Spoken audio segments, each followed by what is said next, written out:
Hey, it's Haley here. I'm finally back with the last part of my story. Thank you guys for staying with me up until now. So, I finally knew the truth about Eric and why he treated me the way he had. It was all down to his manipulative boss, Will. Now, he was desperate to break free from his evil company and make music his own way. I was en route to perform at a charity concert when I saw that everyone was tweeting about an interview with Eric that was currently streamed live on YouTube, so I quickly tuned in, as I had spare time to kill anyway. The host was asking him to address the rumors of him wanting to leave his company due to some conflicts. Eric forced a smile, then spoke up. I've always wanted to be a singer. The thought of turning my passion into a career was my dream. The problem with dreams is that they don't always turn out as envisioned, especially when working with a company with different views to mine. For me, it's always been about the music. But unfortunately, I've lost sight of that during the past. So, in light of this, I have decided to leave my current management company. Even though I'm encountering a lot of trouble coming to an agreement on this with the company, I'll leave no matter what it takes. I want to become an artist who will leave a legacy, earned from hard work and talent, not from scandals and shocking news stories. So to my fans, to people who support me, everyone, please wait a little bit more for a brand new Eric. I definitely won't let you down. Wow! He'd found the strength to put the truth out there in his own words.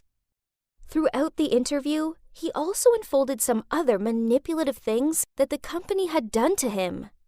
The comment section also went so crazy that I couldn't even catch a glimpse of what everyone was saying. I could only hope they were all positive reactions. And from now on, there was no going back for him anymore, only forward. He had chosen to risk it all, so now, at least, he was free to do anything he wanted, without being controlled. I was so proud and happy for him. I was about to text Eric, but at that moment, the driver pulled up outside of the venue. Since I was the opening act, I had to go get ready first. After the performance, I sat down in the VIP area and grabbed my phone. I saw that Eric's interview had gone down well. Everyone was on his side. There were also some artists who stood up for him. I really hoped the pressure from the public would cause Eric's management company to let him go. And as expected, only 3 days later, news of Eric officially leaving the company was posted online. But he was still not allowed to sing the songs owned by the company, meaning that he would never sing the songs he was known for ever again. It couldn't have been easy for Eric to do this, so I decided to send him a message of support. I wish you all the best. Your talent will win out. I'm sure of it. Then Eric replied, Thank you, Haley. Your words mean a lot to me. Later that day, Phil came up to me in the studio and cut straight to the point. Haley, I have something to ask you. You must have heard Eric's announcement, right? I was just thinking, maybe he could join us at Daystar? I mean, I could persuade Dean to accept him. I think he's talented and has the ability to develop his career. So it's such a waste if no one helps him. What do you think? Thinking about it, this wasn't a bad idea. Daystar was a small record studio, so they didn't have to mind the interference from big-shot companies like Will's. In response to my silence, Phil immediately said, But of course, this is only if you're okay with it. I forced myself to speak. No, yeah, it's fine. Of course. I mean, Eric's a gifted person who was manipulated by his boss. He didn't deserve that. So yeah, we could help him start over. A week passed by. Then one morning, as I was walking to the studio, I saw Phil by the door. He grinned at me and said, Hey, Hale, want to hear some good news? Smiling, I replied, Sure, I'm always open to hearing some of that. Dean made Eric an offer, and he accepted. He's signing the contract today. I mean, he's had to sell his property so he could compensate his previous company for leaving, but Daystar has agreed to contribute toward it. I followed Phil towards Dean's office in silence. I was happy for Eric, but it was a lot to take in. I can honestly say I never saw this coming, but I guess it made perfect sense now in this situation. When we arrived, I saw Eric signing the contract. The scene took me back to the day Phil and I began our careers with Daystar. And now look at us. We'd come so far, and I knew that Eric could grow here too. Phil looked at me and said, I promised to help him compose a few new songs to get him back on the musical path. But that means delaying our album for a bit. I'm okay with that. But are you? I paused to think this through. Then I replied, It's okay. As much as I want to finish our album, I know it can wait. Eric needs this. I leaned on the wall as I looked over at a beaming Eric. He had a lot of hard work ahead of him, but this was hopefully the start of something amazing. 3 months passed, and Eric's new music video was released on our company channel. It was a massive hit, and he regained a lot of his former fan base, along with some new supporters. As for our album, well, it was released 4 months later. Turns out, it was worth the wait, as it was well received and helped us to gain in popularity. I was living my dream life. Sometimes, I still had to pinch myself to prove that it was real. This sounds like the end of my story, right? I mean, I finally achieved my dream to be a professional singer. But I'm not finished just yet. There's just one more thing I need to tell you about, and it concerns, yep, you guessed it, Eric. Since he joined Daystar, we became friends again, but it didn't go beyond that.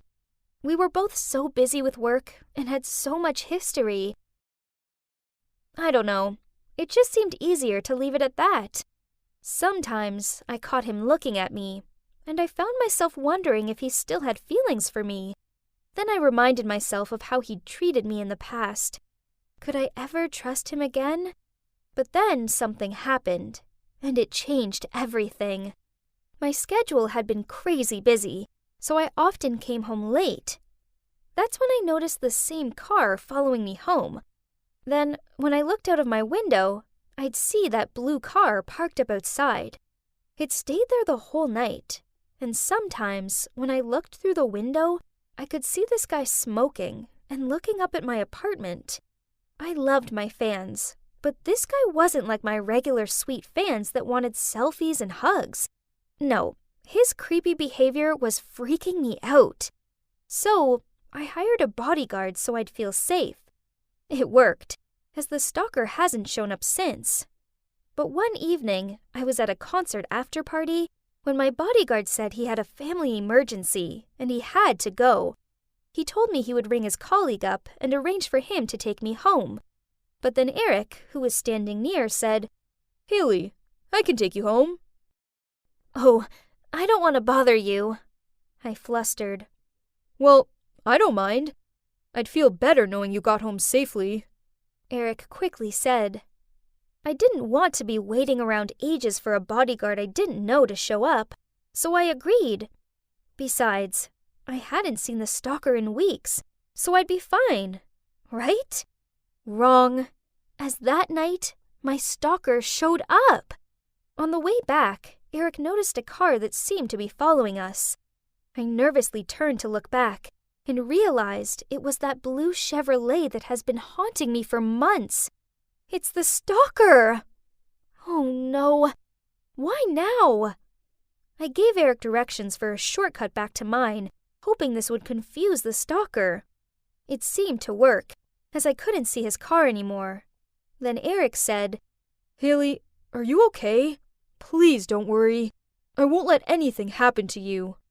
In the moment of danger, hearing his words like that made my heart skip a beat. I felt truly safe by his side. When he pulled up outside of my place, there was no sign of the stalker's car.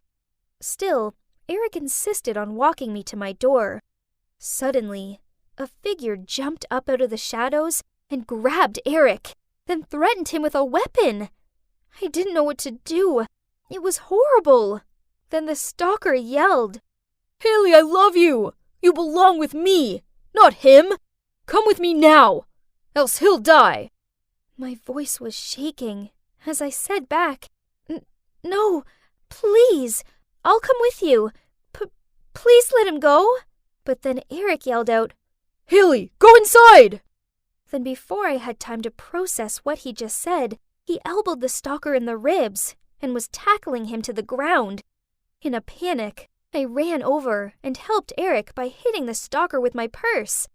Fortunately, the bad guy passed out. Eric immediately went to check on me, asking if I was okay, as I quickly pulled my phone out to call the police. But the moment I looked up, I saw the stalker was no longer on the ground. He was charging up towards us with the weapon in his hand. Oh no, he's gonna hurt Eric!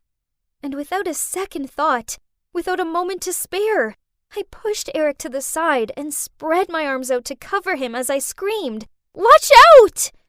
And the stalker ended up hurting me. "No, Haley! I'm sorry! I didn't mean to! I love you!" The stalker said in a frenzy before he ran off. Eric rushed over to me and hugged me tightly. The last thing I saw before I passed out was his teary eyes looking down on me. The next time I opened my eyes, I looked around. It looked like the hospital. I was still alive. There was a sharp pain from my shoulder, and I noticed it was all bandaged up. I turned my head. Then I saw Eric asleep in the chair next to me. Turns out, I loved Eric so much that I was willing to sacrifice my own life for his. And turns out that he loved me so much that he was willing to sacrifice his for mine. Thinking about it, over the years, I'd always been torn between my love and faith for him. But now I knew which was more important. I coughed a few times, and he began to wake up. Groggily, he looked at me and said, "Haley, you're awake. Stay there. I'll get the doctor." With my good arm, I pulled him back. "Wait, Eric, you're not hurt, right? Did they catch him?" Eric nodded. "Yeah, the cops found him a few blocks away in hysterics, as he thought he'd killed you." Then in a serious voice, he said, "Haley, why did you do that? You could have died." I looked at him as I replied, "Eric, I'm sorry. In the past, I hurt you with my words, and I didn't believe you. But then, in that moment, I realized that I still love you. I couldn't watch you die. I started to choke up and burst into tears. Then Eric leaned in to kiss me. OMG. I hadn't felt warm and safe like this for such a long time. Then he let go, looked at me and said, "Haley, I love you too." So, in the end, I realized that I deserved to be happy. And for me, I knew this meant I had to find a way of forgiving Eric and trusting him again. The road to fame has not been an easy one. I loved, I lost, and I faced rejection. But I never gave up. And even though I've had help and support from my amazing friends and family along the way, it was down to me to find the will to rise above the hard times and come out of them stronger than ever. If you have a dream, then be brave. Never give up. And above all else, follow your heart.